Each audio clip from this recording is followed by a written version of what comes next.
podcasting's choice.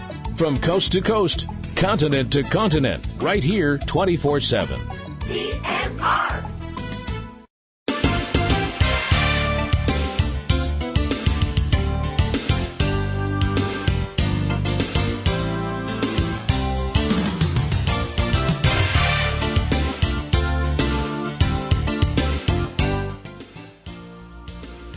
Hey guys, welcome to another week here on Ring Around The Rosie. My name is Kim Brown, aka Platinum Rose Lady, talking to you on Wednesday, March 14th, 2018. Okay, while we're digging out from yet another friggin' snowstorm.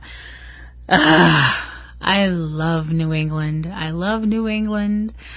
I keep telling myself that. No, I do. I love being from New England, and I love the seasons. I know some people are, hot weather people, and some people are cool weather people. I'm more of a fall winter person. I'm not really a spring summer type, because I don't like bugs and I don't like to sweat.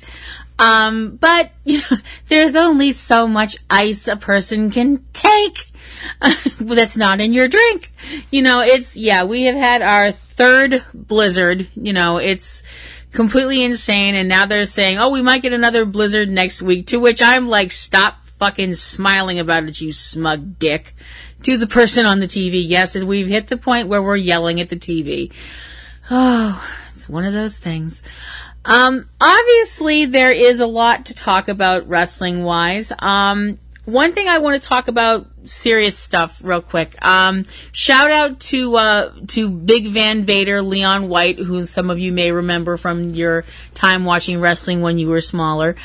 He announced that he was going to be having some surgery, some heart surgery. He's mentioned previously having some heart issues and stuff like that. And that's obviously, not a cool thing. So, shout out to him. Hope he's doing better. Normally on my show, I do try, although I'm still kind of new at this. I feel really weird sitting here talking by myself. I'm usually with my partner in crime, TC, because he's so wonderful to bounce things off of, and, I bounce ideas off him, he bounces them off me and stuff like that. And I try to be fun on this show and have a good time, because it's wrestling. It's supposed to be fun and, but we have to talk about the 800-pound elephant in the middle of the room, although that wouldn't be a very large elephant, but you know what I mean. WWE announced this week that in tandem with the Andre the Giant Memorial Battle Royal that they have at WrestleMania, now they're going to have one for the ladies, which is great, terrific. It's about time, that all of that stuff right there. Now, if it was just happening that way, that would be fine. But it's not. It was announced that this battle royal that the women are going to be involved with, which I'm assuming is going to have their own trophy and all that stuff, is going to be called the Fabulous Moolah Memorial Battle Royal. And they've been hyping this up on WWE programming. They've been having, female stars of today talking about how important Moolah was to, women in professional wrestling, and running all these clips and all this history and stuff like that. And that would be all well and great, except for, the truth. Now I have to couch this. I do have to couch this. Everything that has been said, for the most part, as far as I know, this is all, allegations and things like that. Most of which, as far as I know, did not start coming to the forefront and coming out in the spotlight till after, Moolah passed away in early November of 2007 at the age of 84.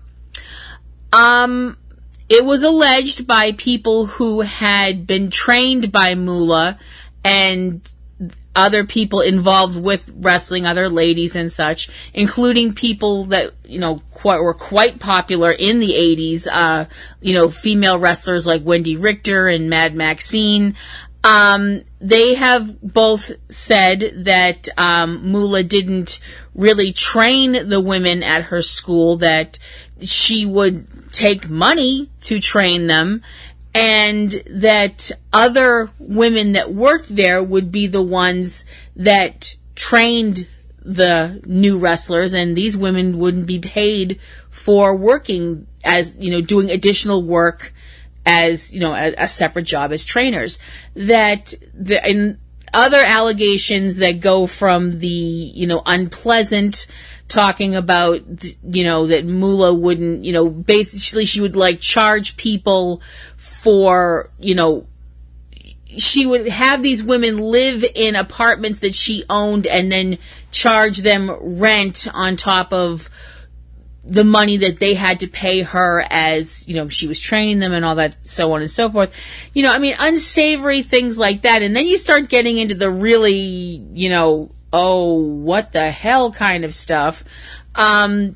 We're talking, she's been accused, basically Moolah was accused of basically pimping out young female wrestlers to gentlemen that worked in the wrestling business in other places, promoters and things like that, that these girls were expected to service men.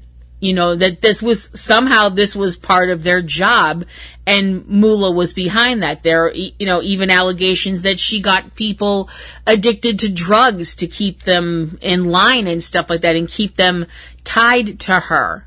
And like I said, these are all allegations, none of which have been made by me, because I don't, I'm just repeating what I've heard from other people, but these are people that, they really have no reason to lie about this stuff from what I can tell. This is all stuff that the WWF or well, it's now WWE, would like to pretend never happened. And they would like to just put forward that Moolah was this trailblazer for the women's division, blah, blah, etc., etc. See, the thing is, that kind of shoving stuff in the closet and trying to lock the door and shove a chest of drawers in front of it, that doesn't work anymore.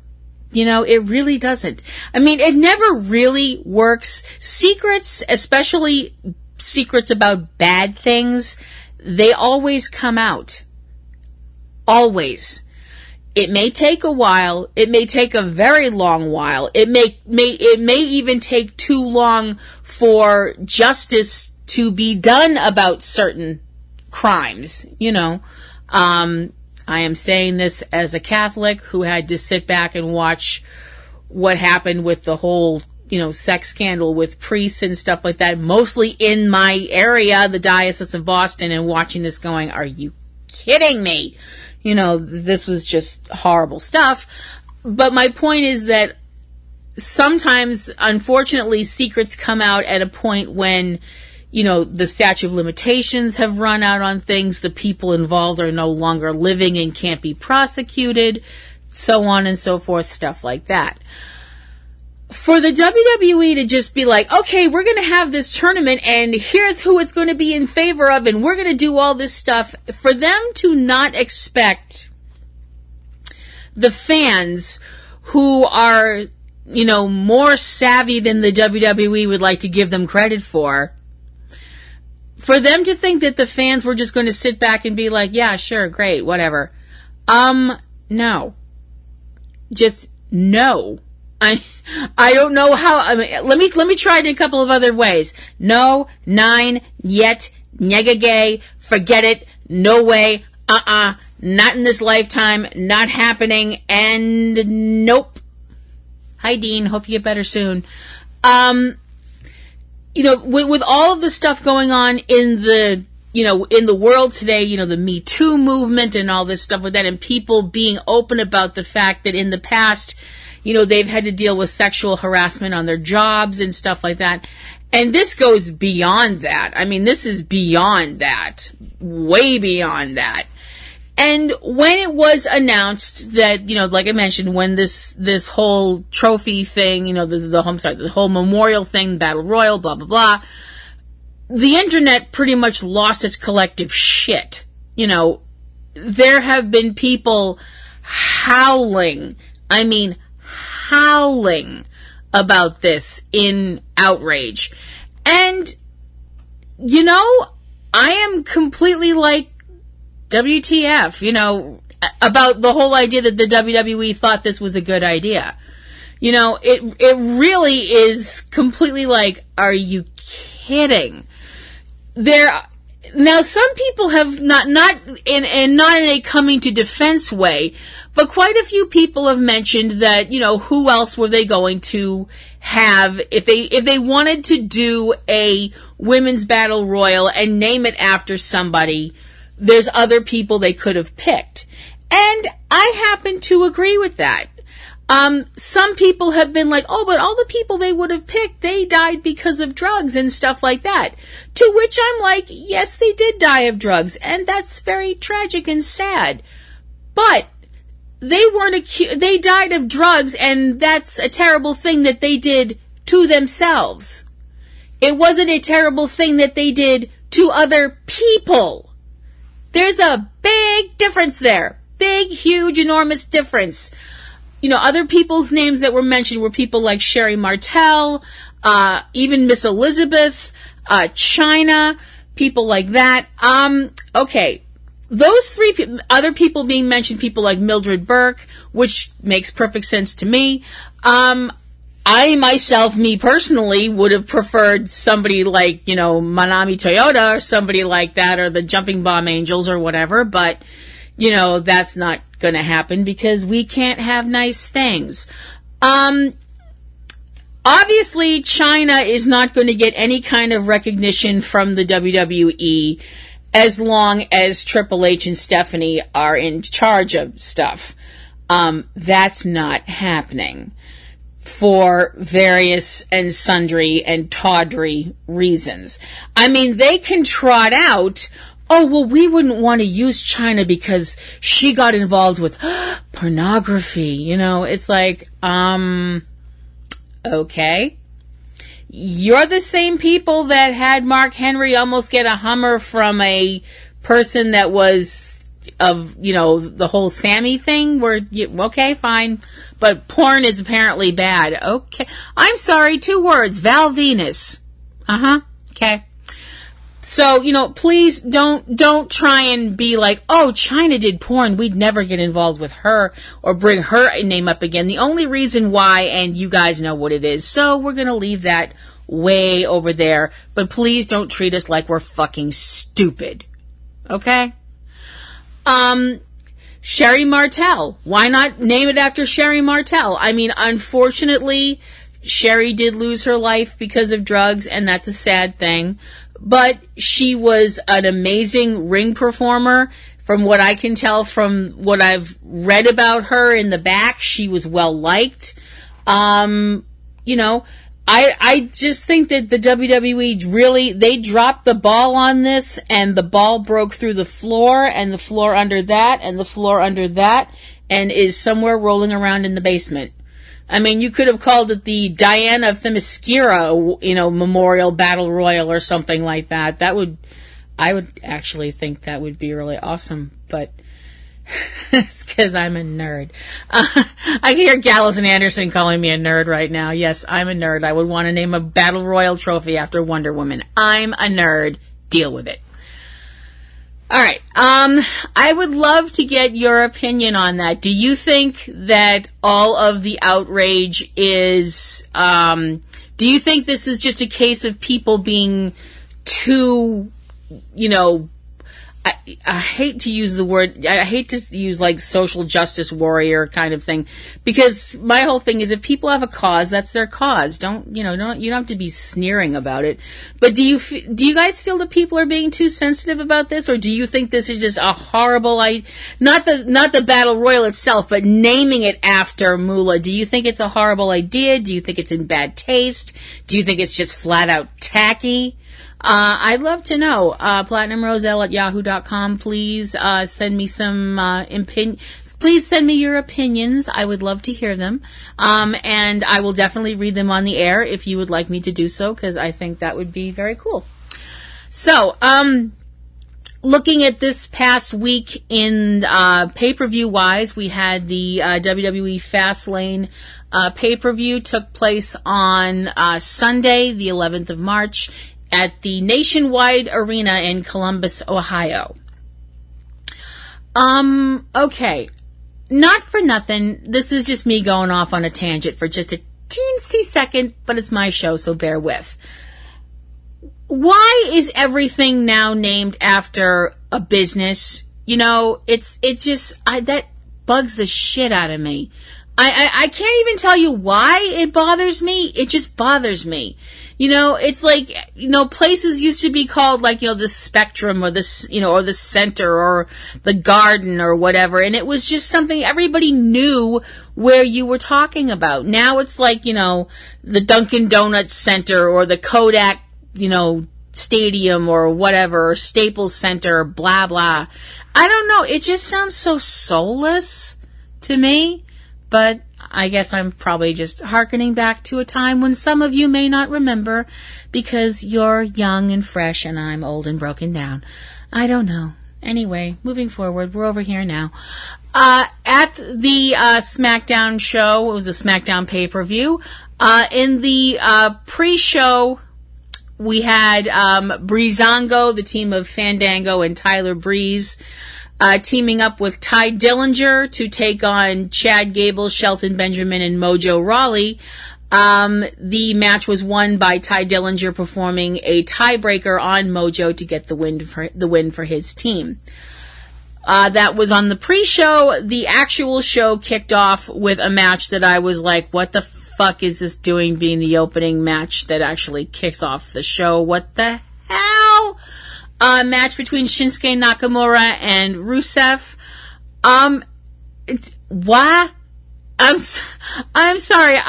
My jaw was just literally hanging open. I was like, you put Shinsuke Nakamura in the opening fucking are you really? I was like, okay, this is the way this night's gonna go.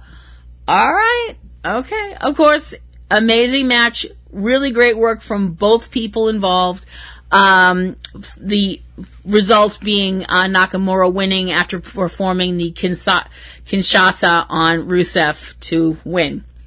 Following that, we had Bobby Roode, the United States champion, taking on Randy Orton, which ended in Bobby Roode losing his belt to Orton after an RKO off the top rope, which means that Randy Orton is now the United States champion and is the 18th wrestler to become a Grand Slam champion, which means that they have won the WWF Championship, Intercontinental Championship, and Tag Team Championships. So that's pretty friggin' cool. After the match was finished, out comes Jinder Mahal to start giving Orton like the business and basically being like, I'm going to take your belt off you, blah, blah, blah. Bobby Roode then does a glorious DDT to both Jinder and Randy. I have another question about Bobby Roode. You know, people are going to get the impression that I don't like him, but I do. I actually do like Bobby Roode. I think he's fantastic. I really do. I'm not using the glorious thing, Bobby. Sorry. It's, you know, that's your thing, but I'm not using it. But I just have a couple of things. I brought up a couple of weeks ago that whole spinning thing that he does with his hands. Looks like he's trying to dry his nails really fast. The other thing is his opening. I'm like, so where does one actually get a human-sized Lazy Susan that he just spins around on this thing very slowly? I'm like, I don't get that opening. I don't. I'm like, somebody saw a car commercial from the 50s and went, that's how we need to have a wrestler brought in. That's how to do it. Okay, you guys know what you're doing. Maybe. The match after that was a tag team match between 4 of the great lady wrestlers that work in the WWE right now. the Irish Lass Kicker Becky Lynch, and Naomi, who is, I love Naomi's whole thing where she comes in with the dancing and the glowing outfit and all that stuff. I love that. I completely love that, which is very weird that I love that because it's completely the opposite of me. I mean, I never, if I can avoid it, I never like to wear bright colors. I mostly wear black simply because I look good in it. But she wears these clothes that are so vibrant and so glow in the dark, and her thing with her hair having that stuff in it that I don't know what that is, but that's fucking awesome. I just think it looks so cool. And they went up against Carmella and Natalia. I keep doing this, and I'm gonna keep doing it. I'm sorry, I have to, can't help it. Natalia, who is an amazing wrestler and is really great on the mic, could you please stop dressing like a Power Rangers villain? I keep looking at her and I'm like, good grief, it's Rita Repulsa's sister. It's just that there's something about her outfits that just scream Power Rangers villain to me, and I don't know what it is, and it's horrifying that I even remember that stuff, but you guys should just really see what goes on inside my head sometimes. It's scary. Be perfectly honest with you. Carmella winds up winning the match with a super kick after a lot of cheating, because heels can't win in the WWE without cheating, because that's the way they write stuff. Yeah, I'm not even going there. The next match on the card had the SmackDown Tag Team Champions, the Usos, Jimmy and Jey Uso, going against the New Day, not all three of them obviously, but going against the team of Kofi Kingston and Xavier Woods.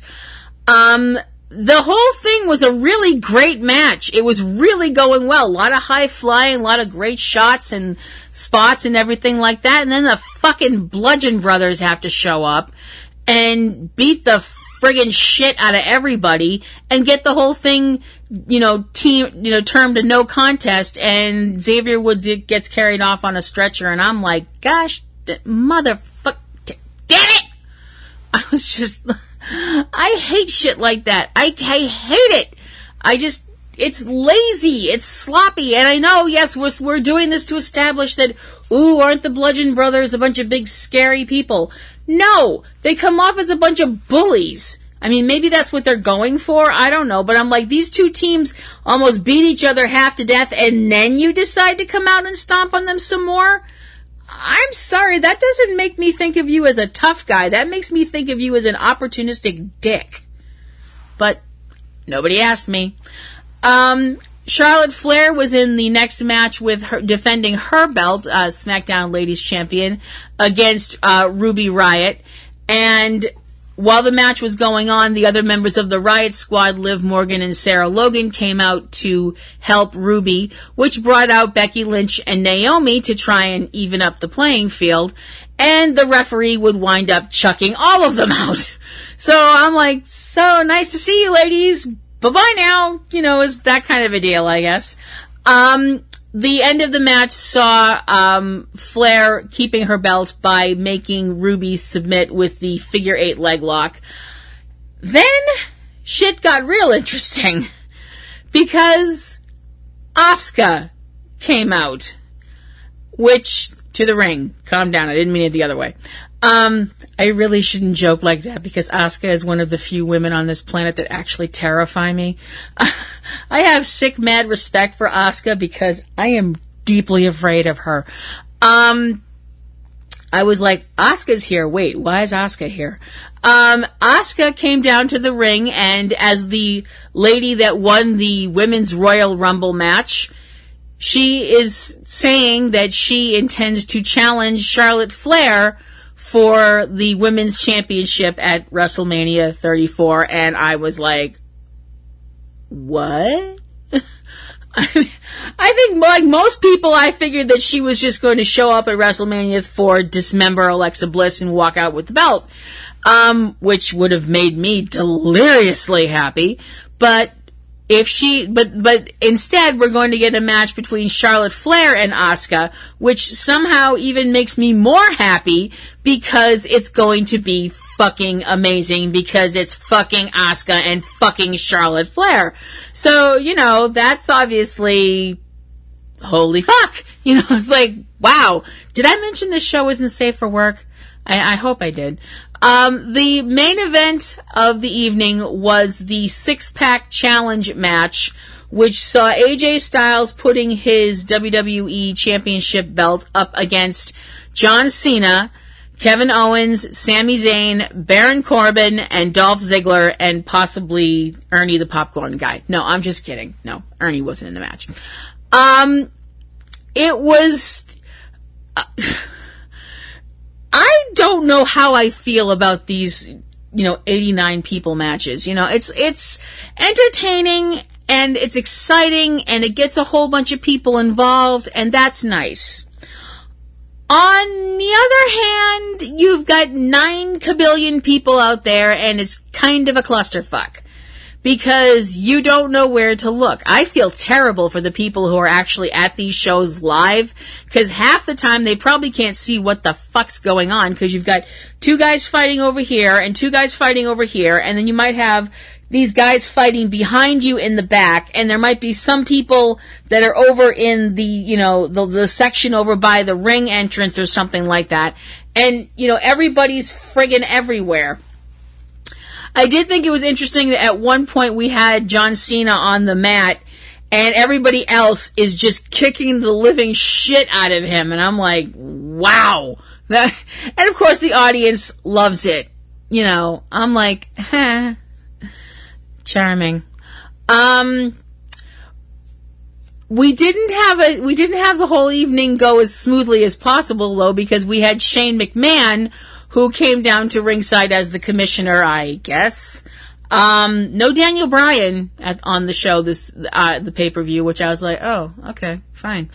And Shane took it upon himself, after getting super kicked in the face, which I can understand being pissy about that, making sure that neither Owens or Zayn got pinfalls by literally pulling them out of the ring. The end of the match wound up with AJ Styles for using his one of his moves, the phenomenal forearm, on Kevin Owens for the pinfall, which means that AJ Styles is going to be facing Shinsuke Nakamura at WrestleMania 34. Holy fucking shit. I mean, I was like, Asuka versus Charlotte's enough reason right there to get WrestleMania 34, but AJ definitely going against Nakamura, definitely even more reason to get WrestleMania 34. On the whole, I would give this pay-per-view, if I was going to rate it, I would give it, I would say 4 stars out of 5. It was good. I mean, it wasn't completely freak out amazing, but it was still pretty good. The next evening, we are in Detroit, Michigan for Raw. Another place I've never been to, but I'm sure it's a nice place to live. We begin the show with Kurt Angle, who is talking about the match that's going to be going on between himself and Ronda Rousey, going against Triple H and Stephanie, with, talking about how that's going to happen. And talking about the Universal title match, and Kurt talking about the fact that Brock is not there. And, that the fans seem to be okay with this, and to which I'm like, y'all do realize that's kind of like Brock saying you're not important, right? I mean, you do know that, right? But, whatever. Roman Reigns' music comes out and he goes down to ringside and doesn't look happy, which makes me sad because when Roman smiles, it's beautiful and wonderful. And I am a Roman Reigns fan, and if you don't like it, tough fucking shit. Ding. Yeah. And, there's that. So, there. he says, Roman brings up that he isn't surprised that Kurt's not there, that Brock does not respect people. He doesn't respect the people who work for the WWE. He doesn't respect the people of Detroit. He basically says that Brock does what he wants because he's Vince's boy. To which I'm pretty much sure the internet all just went, fucking really, Roman? You really said that? Kurt tries to get Roman to quit talking, but that doesn't happen. Roman brings up some really good points. That if you listening to this podcast right now, let's talk about you. Yes, you listening right now. I'm talking to you. If you have a job and you just decide, I'm not going to show up to my job because I don't like it, what would happen to you? Would your boss be like, oh, okay, I understand. You're having a bad day. You're in a bad place. I get it. No, that would not happen. You would get fired. You would get in trouble. But because, Roman's whole thing is because Brock thinks he's so damn special that he doesn't show up when he wants, he doesn't show up because he doesn't feel like it. And he's disrespecting people. And Roman's not blaming Kurt for this. He's telling Vince he blames him. So Roman goes in the back and says that he wants to speak to Vince. Vince tells the people running the boards and doing all the bells and whistles and lights and switches and all that, that they need to go to commercial so he and Roman can speak.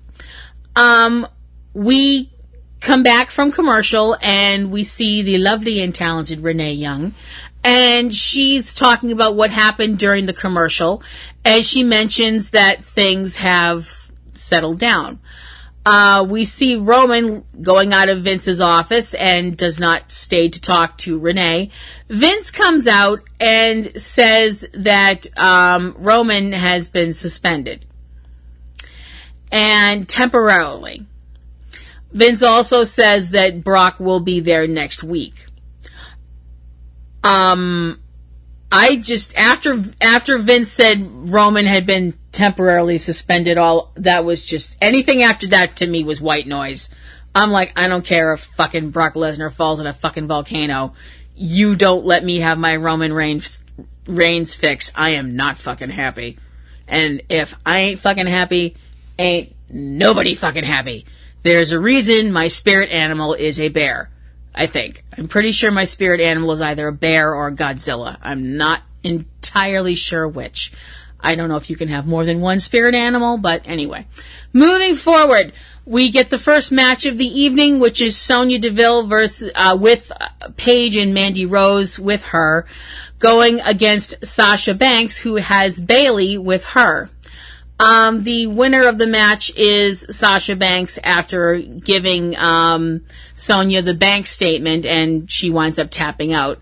Once the match is done, Bayley leaves, and this is the excuse that Paige, Mandy, and Sonya need to attack Sasha, and Bayley doesn't come out to help her. I've mentioned this before, and I'm not liking it. I'm not liking it at all.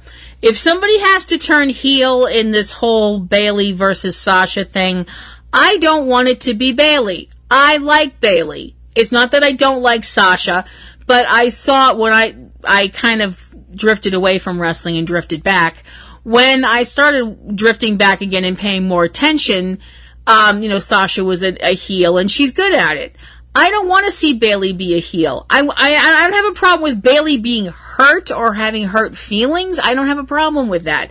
I don't want to see Bayley be a heel because I just don't, damn it. And the fact that she's a really good role model for kids. I hate doing that. I have never been one of these pearl clutching, think of the children type people. I never have been that. but I definitely think Bayley is a good role model for young kids, and, you know, and I just don't want to see her turn heel. I would be really annoyed. It is announced next who is joining the celebrity wing of the WWE Hall of Fame this year, and that would be performer, singer, rapper Kid Rock. To be perfectly honest, I was like, what? Why? I mean, I have to be really honest. I kind of like a few songs Kid does. I was a real big fan of Ba Wada Ba, and basically because I have it in my head with a whole music video in my head that's like really violent now that I think about it, but oh well, that's me. And I was also a big fan of Cowboy. I like that song. But I was like, Kid Rock, why? And then I remembered the whole American Badass thing. I'm like, oh, that's why. And I mean, I know some people really didn't like the whole American Badass gimmick with The Undertaker. I felt like I liked it because I was like, it's more true to who he is. I mean, I gotta be honest, I was happy when we went back to the whole mysterious, dark Undertaker stuff because Halloween in my head, 24/7, you know, that's who I am. But I liked the whole American Badass thing. So now I'm like, okay, Kid Rock, alright, I get it. That's pretty okay. We come back to Miz, who is going to be hosting Miz TV. Oh joy, oh rapture. And we have this whole tete-a-tete that goes on between Seth Rollins and The Miz and Finn Balor. I gotta say, Finn Balor looks so awesome in blue. He looks edible in blue. I mean, just, not to say Seth didn't look great. Seth looked fantastic. I'm sorry. I'm a woman. I have needs. Don't judge me. The whole thing is basically, Miz trying to stir stuff up between Seth and Finn, which I'm kind of like, I don't really think that needs to happen. But the whole thing, turns into a big mess and gets physical, mostly with Finn beating up the Miz first and then hitting Seth a few times. And after commercial, we come back to find out that Seth is going to be facing Finn later on in the evening. So you know who's going to win that match? Me. I am. I get Seth Rollins and I get to look at Seth Rollins and Finn Balor. I win.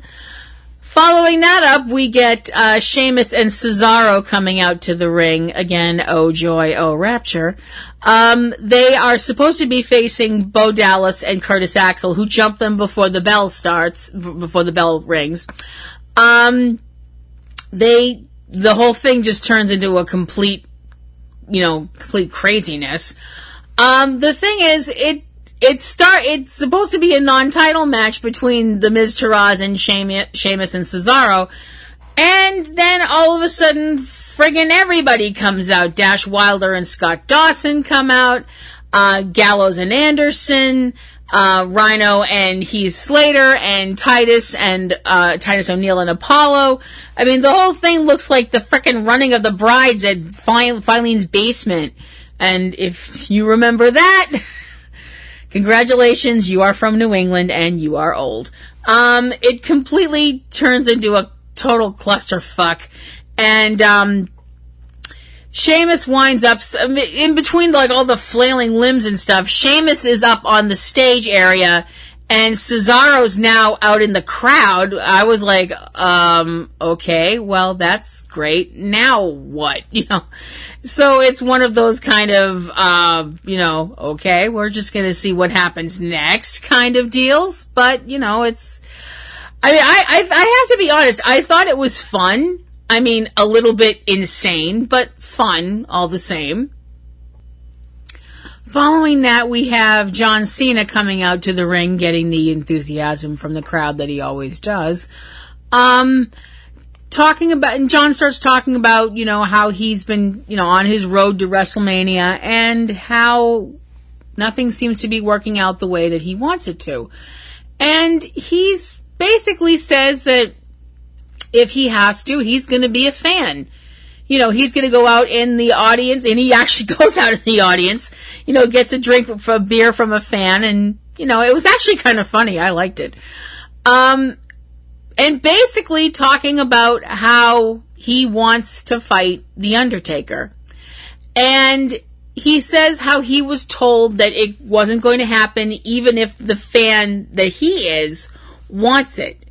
He wants to know why it's not going to happen. He wants to know why it's so impossible. He wants to know, is it because of the WWE powers that be? And he basically says, no, it's not them, because if it was them that didn't want him to go out there and talk about this, then they'd shut his mic off and they would suspend him like they had suspended Roman. John then challenges The Undertaker by basically saying 3 different times that he wants to fight The Undertaker. Like repeating the same thing over and over again. And I'm like, John, don't do that. I'm watching this like somebody apparently has never seen the Supernatural episode Bloody Mary. Don't repeat stuff like that when it comes to scary people. They show up. The thing is, nothing happens. John taps the mic. The mic's still on. Nobody from security's come to drag him out, although good luck with that. I'd laugh. It's not the WWE that's keeping this match from occurring. That there's only one person keeping it from happening, and that person is The Undertaker. John tells The Undertaker, addressing The Undertaker right in the camera, to get over his ego. John brings up when he fails, he gets up and puts on a smile and goes back to work. That when The Undertaker fails, he hides and doesn't want to affect his legacy. John says The Undertaker is not too old, is not washed up, and then says that you're not broken down because if you were, you wouldn't be posting workout videos on your wife's Instagram. And the whole crowd and me goes, ooh. I was like, wow. It's like that line from that Eminem song. Wait, he didn't just say that, did he? It's that kind of a deal.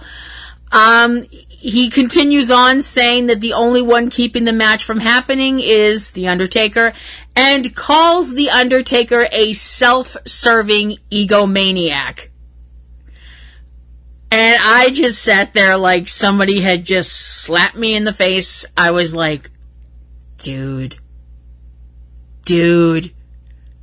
I was like, oh, kid, why did you do that?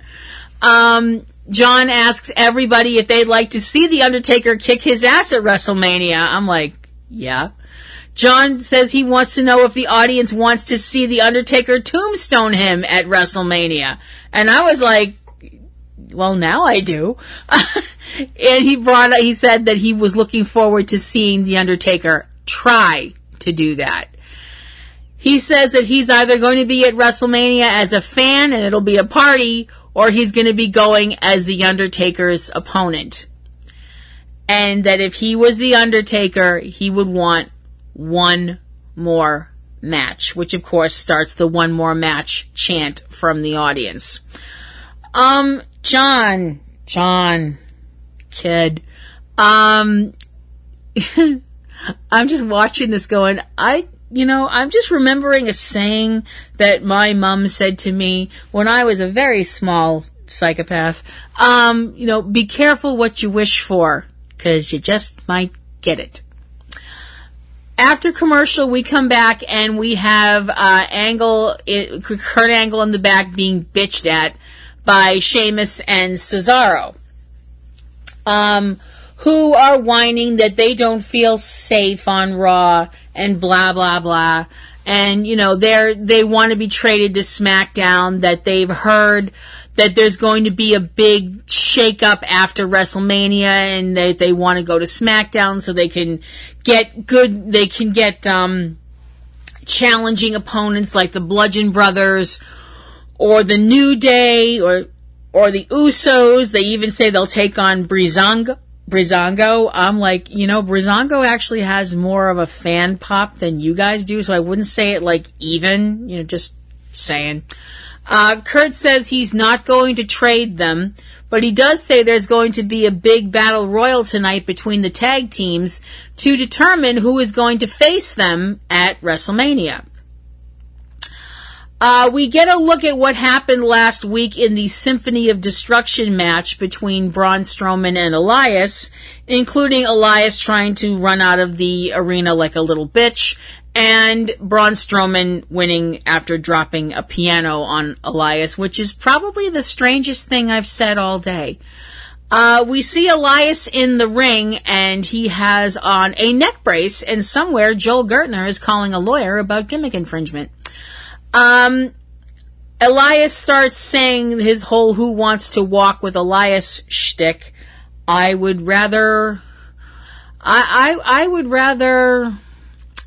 walk into the Yankees locker room in a Red Sox shirt than walk with Elias. He says it's your fault, talking about the fans. Oh, we dropped a piano on you. No, that didn't happen. Because if I dropped a piano on you, I'd have dropped it on your dick. That would be really funny. And Elias winds up storming out of the ring like a biatch. We have a segment in the back with Braun Strowman talking to the piano, talking to the camera about dropping a piano on Elias. Sorry. And he brought up that Elias should be thankful no one makes music on an anvil. So apparently nobody's told Braun Strowman about the anvil chorus. Actually, it's probably a good thing now that I think about it, because I'm pretty sure that would kill somebody. Braun is also complaining because he doesn't have a match at WrestleMania. Gee, I can't think why. Why would no one want to get in the ring with you? Oh, maybe because you're 7 foot tall and fucking crazy? Just saying. Could be. He's not going to stand for that. He's going to set his own path to WrestleMania, which, that's ominous. We come back to Finn Balor going against Seth Rollins in a great physical match, back and forth stuff, really, really good stuff, which ends with Finn with an inside cradle, and a 3 count after that. Cool stuff. We get the video about the whole Fabulous Moolah Battle Royal and wasn't Moolah great stuff, which I was like, oh man. You know, even if you didn't have your computer on, you could hear the internet screaming. After commercial, we get a video package on Ronda Rousey and her beating up Stephanie, and I could watch that for hours and hours. We see Asuka walking in the backstage area, and we go to another commercial. We come back, and Asuka is in the ring, and she's being interviewed by Charlie, who's talking about the fact that it was really kind of a surprise that everyone expected that she was going to challenge Alexa Bliss, but she chose Charlotte instead. And before Alexa can start answering her, out comes Alexa and Mickie James. And Alexa proceeds to shoot off her fucking mouth again and just keeps on talking, running down Charlotte, running down SmackDown, just basically being, you went for an easier opponent because I'm so much better than Charlotte Flair, blah, blah, blah. Excuse me just a minute. Sorry. I was trying to be objective, but that just went out the fucking window. And basically Mickie James is just standing there being like, yeah, basically just kind of, because her and Alexa are such good friends for some reason that I don't understand. And Alexa winds up pushing Asuka, and Mickie winds up taking Asuka down, which leads to a match between Asuka and Mickie that Asuka winds up beating Mickie with the Asuka lock, and Mickie has to tap out. Too bad, so sad, bitch.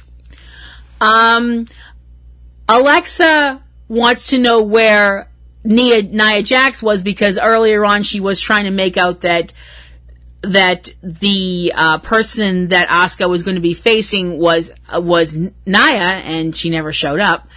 Nia says that she couldn't come out because Kurt said that she had a match, and The match turns out to have been between a woman named Joan King, who would have probably been better off if she had come into the ring with, I don't know, maybe mace, or maybe a mace, one of those, metal ball things on a chain. And I really want one of those. I just want to hang it on the wall because I think that would look cool as fuck. But, it's probably not legal. This was not pleasant to watch. It never is when Nia is just destroying somebody. It's better when she's got an opponent that she can actually work against, but this was a complete squash. We see Mickie James and Alexa in the back, and they don't realize they're in front of an open mic and a live camera as they're waiting for an interview with Charlie. And Mickie and Alexa basically show that they are a couple of backstabbing. Oh, what's the word I want? Oh, that's the word I want. And I can't use that word. I mean, this show is not safe for work, but that's the one word you're not supposed to use. You guys know what it is. It's the one word that if you say it to a woman, the next thing she's going to say is hold my earrings. But that's basically what Mickie and Alexa are. They're talking about how Alexa's talking about how she uses Nia, and basically talking about the fact that, because she's a big girl, she's so desperate for people to like her and all this stuff like that. And that if Nia starts realizing that they're using her, they'll just both kick her ass. I'm like, with what? You two are gonna kick her ass? Really? Charlie shows up and lets these two bitches know that, the camera's on and the mic's on and everybody heard what you said, and that's including Nia. Nia, who looks pretty upset, understandably, leaves the ring, and Alexa and Mickie stay behind and face her like true women would. Nope, they run off like a bunch of little fucking bitches. And Nia destroys the back dressing room, and we go to commercial. And, when Nia pops both of their heads like zits, I am going to laugh my head off. Because I had to deal with bitches like them in high school, and I didn't do to them what I hope Nia's going to do to them in high school. So, it's a really good thing that I'm such a sweet-natured person. Otherwise, I'd probably be really dangerous. I am actually a good-natured person because karma is a bitch. And what you do to people comes back to you. And apparently, Mickie and Alexa are going to find that out. Good. I hope it's at Wrestlemania. Gosh, I miss the days when people used to bleed on camera. Man, do I miss that. We come back after commercial, and we are looking at the great war that has been going on for years between Bray Wyatt and Matt Hardy. Okay. At least according to Matt Hardy, because don't ask me. Don't ask. I got nothing. I mean, people have told me I'm out of my mind. Matt Hardy, has raised it up to an art form. As Matt shows other people in his happy little kingdom, including Queen Rebecca, his wife, King Maxwell and Lord Wolfgang, his sons, Senior Benjamin, okay, and Vanguard 1, which is a drone. Do you often name your drone? Why do you even have a drone? I mean, just asking. And talking about, how the light's going to battle the darkness and blah, blah, blah. I'm sorry, when I usually hear battles of darkness and light, I'm thinking like Jedi or, Harry Potter or Lord of the Rings, cool stuff. Matt Hardy just scares me. After that, we get Bray Wyatt doing his whole, okay, you're evil, we get it thing. Talking about Matt being a liar and a fool, and that Matt Hardy is just a man. And I'm like, okay, so Matt Hardy's a man. What does that make you? You look like a dude to me, dude. I mean, are you saying that you're not a man? That perhaps you're an upright, shaved armadillo? What? What are you saying? And and talking about how, when talking about the devil being on your doorstep and you shouldn't let him in and all this stuff like that.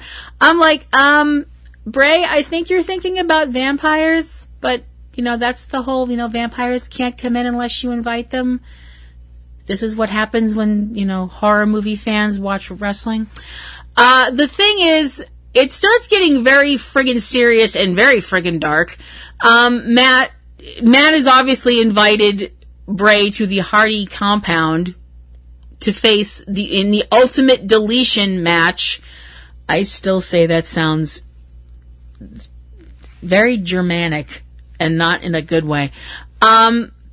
The problem comes when Bray starts talking about Matt's home and his family, and talking about it would be a shame if something were to happen to his home and his family.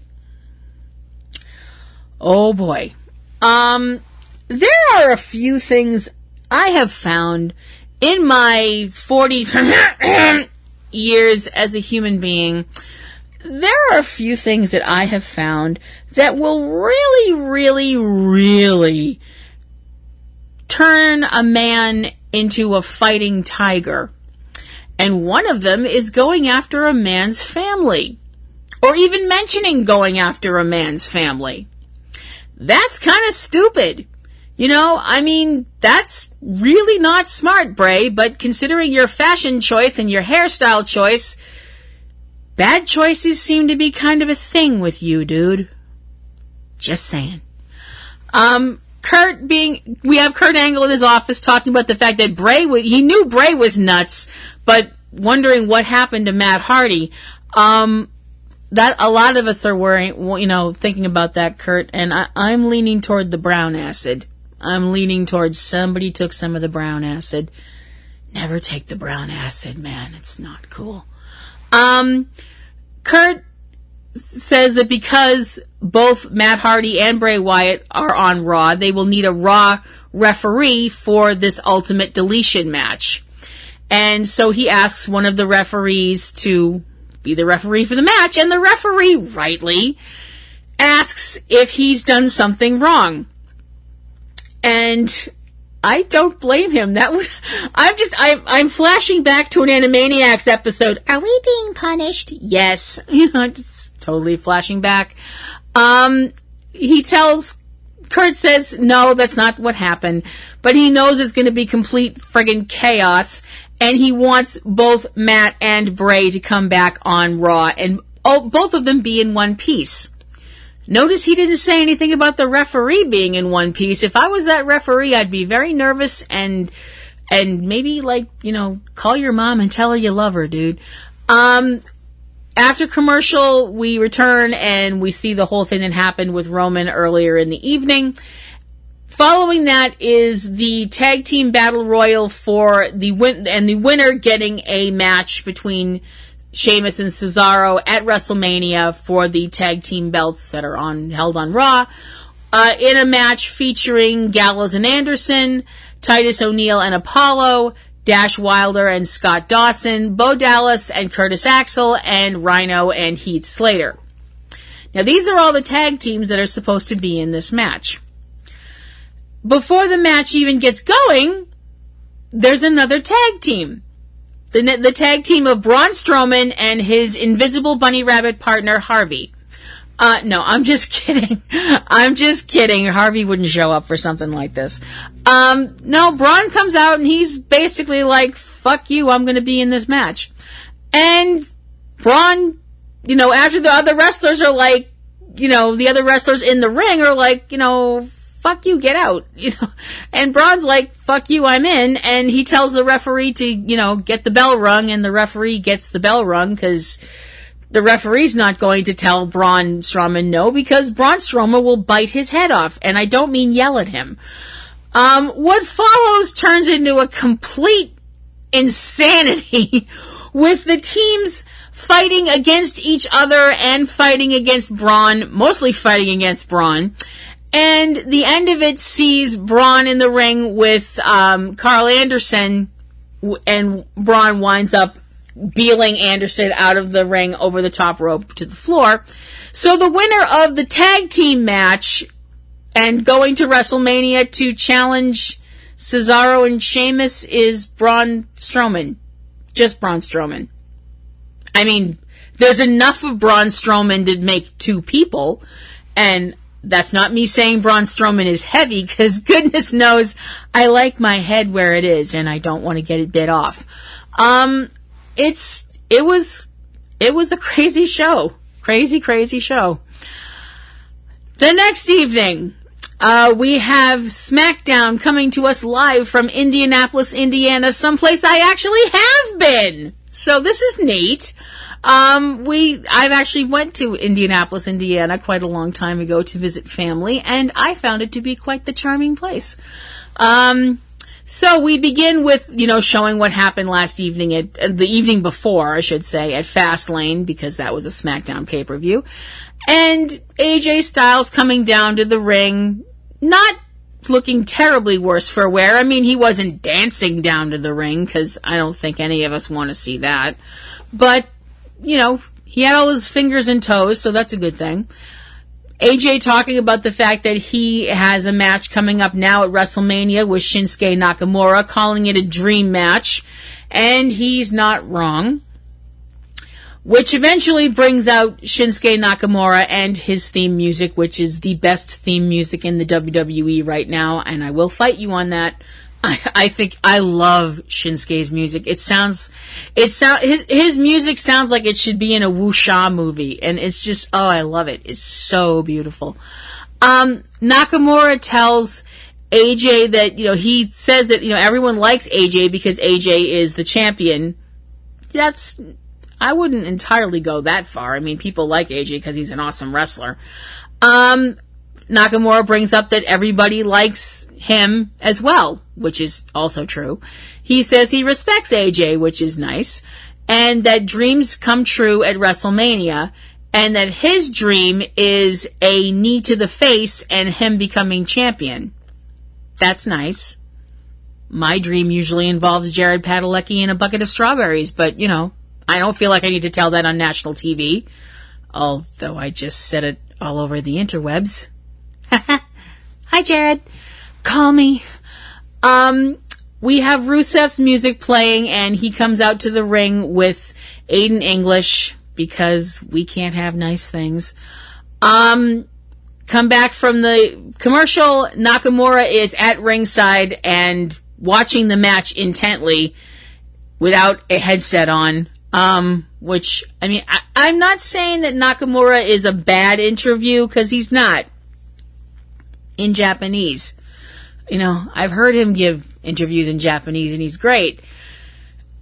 His English is getting better. I think. I would also like to bring that up real quick. To the assholes that were going what, doing the what chants every time Nakamura finished speaking, you're not funny, you're not witty, you're making Americans look bad, fucking quit it. Okay? We all on the same page now? Good. So, Rusev is taking on AJ in a non-title match, which ends with AJ winning by disqualification because Aiden English can't stand watching Rusev get his ass handed to him and jumps in the ring and starts pounding on AJ. Rusev and Aiden both beat on AJ for a few seconds while Nakamura is just kind of sitting there, and then slowly gets up from his seat and then climbs into the ring and kicks the crap out of English for a few seconds and then hits the Kinshasa on Rusev again. Following that, we see photos from the title match at Fastlane, which was supposed to be the Usos against the New Day and turned into a mugging by the Bludgeon Brothers. We see Big E in the back, and he's asked about challenging the Bludgeon Brothers, and he is actually being really serious. I mean, people tend to forget that, for the longest time, Big E was, this kind of really dour, serious character, because most of the time he's the big goof member of the New Day, which is great, because they're funny, and he's a funny guy. And but when he gets serious and all that, and, he says he's going to kick somebody's ass, it's very believable. He winds up getting an offer of help for fighting the Bludgeon Brothers tonight from, Jimmy Uso, of all people. I was like, all right, that's okay. And they walk off together, planning strategy for the match they're going to have this evening against the Bludgeon Brothers. And we have a commercial. Coming back from commercial, we look at the announcement that was made the night before on Raw that Kid Rock will be joining the celebrity wing of the WWE Hall of Fame. Neat. AJ limping in the back, runs into Nakamura, and he tells Nakamura that he didn't need his help not last night, but the night before at FastLane, and he didn't need it tonight. You're welcome, AJ. Boy, Southern hospitality, my ass. Nakamura mentions it looks like he needed help, and he will keep helping him until WrestleMania because he wants to face in peace AJ Styles before he gives him a knee to the face. He's a little single-minded, that Nakamura, but, you have to respect that. Following that up was the tag team match of the Bludgeon Brothers, Luke Harper and Eric Rowan, going against Jimmy Uso and Big E, which wound up with Luke Harper and Eric Rowan as the winners, and the whole thing with them winning the match, and then Harper and Rowan beating the crap out of Big E some more, which I was like, that's rude. But, these guys, I'm sorry, this whole thing about these being these big tough guys, but they have to cheat all the time, I'm like, that's not making you look scary. That's making you look like dicks. Dicks who have no fashion sense. Who told you those outfits worked? Yeah. Looking back again on Fastlane, at what happened with Shane, we see Renee in the back talking with Sami Zayn, and Renee talking with Sami about what happened on Sunday and who he holds responsible for him not winning. He says that the obvious person that he holds responsible is Shane, but he says he also blames Kevin Owens. He says that Kevin is an egomaniac and that he, could have been champion but was robbed from it because, Kevin has this, Kevin and Shane have had this problem and it's guilt by association and so on and so forth, and I was kind of like, all right, whatever, you keep saying that's, you be you, whatever. Come back out and Charlotte is making her way to the ring. Beautiful robe. I really love her robes. They look like they weigh a ton, but they're really pretty. She says, she brings up, the simple fact that when you're a champion, you've got the belts around your waist and a target on your back. That's the truth. When Asuka's music played on Sunday during the pay-per-view, she knew that Asuka had chosen her to face and that she was honored, to be the person Asuka chose. Which brings Asuka out to the ring, and they have a little back and forth. And Asuka is not intimidated by Charlotte, and Charlotte didn't really look intimidated by Asuka, to be perfectly honest with you. So now you've got these two strong, powerful women, and nobody's backing down from anybody. This match is going to rock! Unless they find a way to fuck it up, which the WWE writers are so good at. While they're still in the ring, Randy Orton's music starts playing, and I'm going, is he gonna come out and, do an RKO on both of them or something to show he's all crazy and shit? I really hope not, because both Charlotte and Asuka could probably kick his ass. After commercial, the ladies have left, and we have Randy in the ring with a microphone. Oh, yay. Randy starts talking about how he's been called many things during his career. Some of them have been bad things. Some of them have been good things. I'm like, have you ever been called Dorothy? I don't think he has. Maybe people should start chanting Dorothy at him. If that actually happens, I would laugh. Oh my gosh, that would be really funny. up until now, one thing he hasn't been able to call himself is United States champion, which he now can. He, praises Bobby Roode for being a tough opponent and that Bobby earned his respect. And Randy says now the title belongs to him and he's going to go to WrestleMania with it and that no one is going to stop him from doing that, which of course cues up Bobby Roode and his Lazy Susan.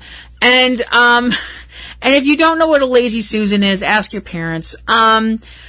We get Bobby congratulating Randy. He tells Randy that he got him, but that he is going to get a rematch and he wants his rematch at WrestleMania and that it's going to be, wait for it, glorious, which then brings out Jinder Mahal and he comes out, along with Sunil Singh, yippee. And Jinder again starts trying to stir up negative feelings between Bobby and Randy. Note to WWE, I know you're trying to get a foothold in India. Pushing this chode down our throats is not the way to do it. Just saying. We have a match between Bobby Roode and Jinder Mahal that Jinder actually winds up winning, and I have to be perfectly honest, that shocked me. Once again, though, it was not without its controversies, with Sunil getting involved. And after the match was done, Randy Orton running into the ring and hitting the RKO on Jinder because that's RKO out of nowhere. Whatever. After commercial, we're in the back and Kevin Owens is interviewed by Renee Young. And Kevin is blaming it all on Shane, that it's all, everything's pretty much Shane's fault. And, Kevin says that he's going to show Sammy that it wasn't his fault, that it's all Shane's fault, and he'll get Sammy to understand, it was all Shane's fault and he won't be mad at him anymore. We get more hyping of the Fabulous Moolah Memorial Battle Royal because the WWE is going to run this down our throats the harder we try and throw it up. How much you want to bet on that? The next match is a ladies match with Naomi versus Carmella, with Carmella winning. And we see Shane in the back, and Shane comes out to the ring doing his little weird dance thing that he does. And Shane, in the ring, starts talking about the fact that he's had a bunch of issues with Kevin Owens and Sami Zayn. In other news, water is wet and King Kong is hairy. Seriously, slight issues? Okay. Shane says he's not out there to apologize. That this whole mess started because Kevin Owens beat up Shane's father, Vince.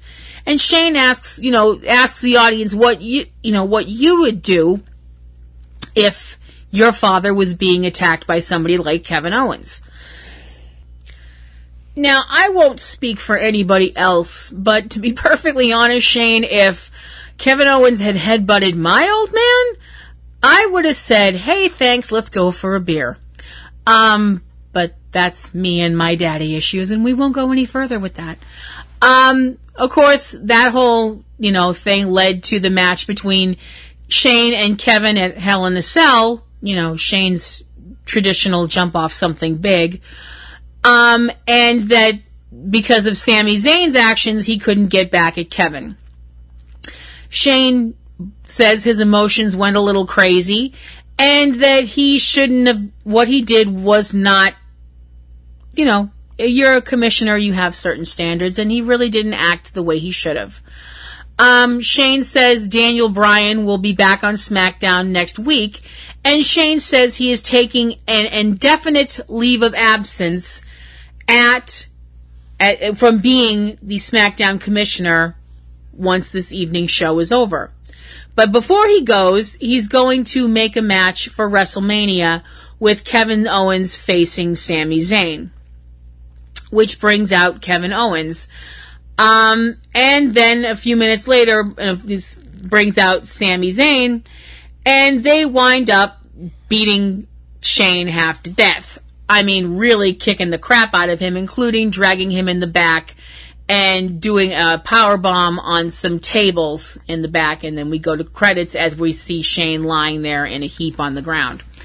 The fact that you guys are putting me in the position of having to defend Shane McMahon, damn it, Sammy, damn it, Kevin, you know, I'm like, oh my gosh, aren't you big tough guys? Both of you assaulting a non-athlete. Wow! You're so impressive.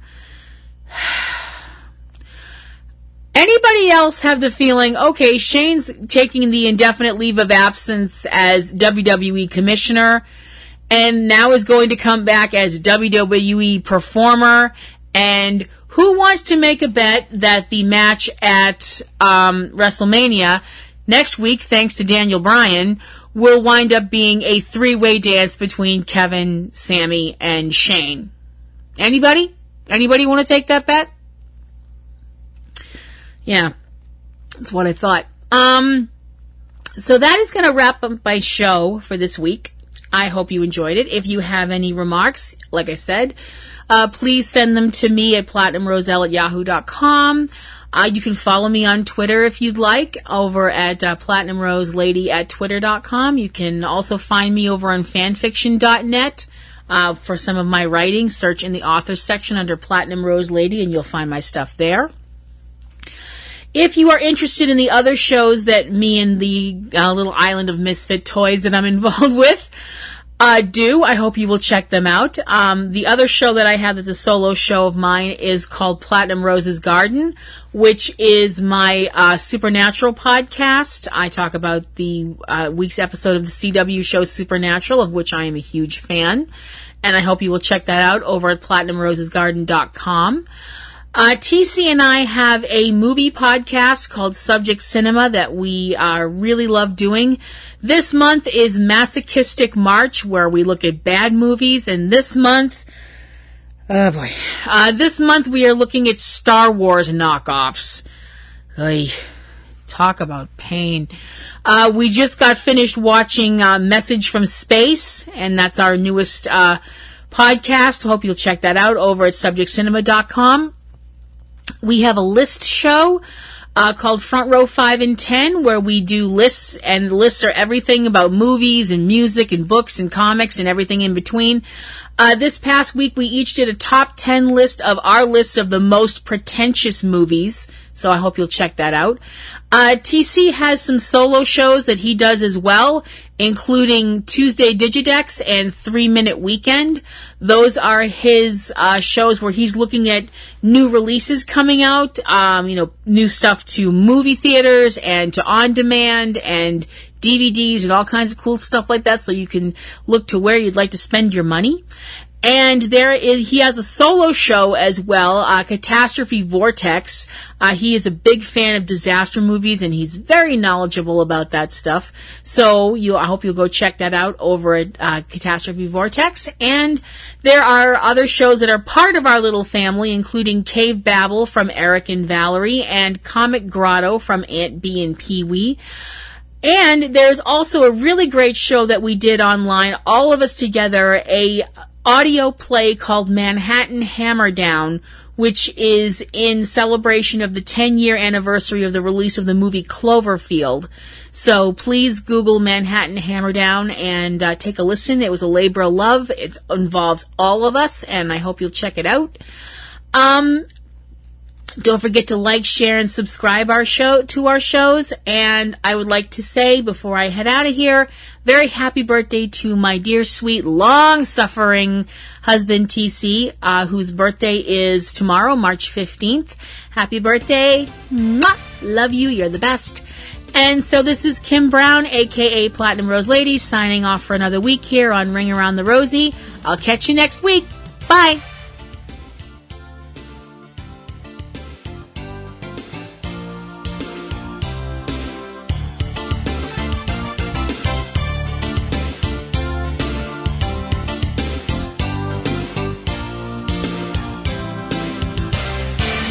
Podcasting's choice. From coast to coast, continent to continent, right here 24/7. PNR.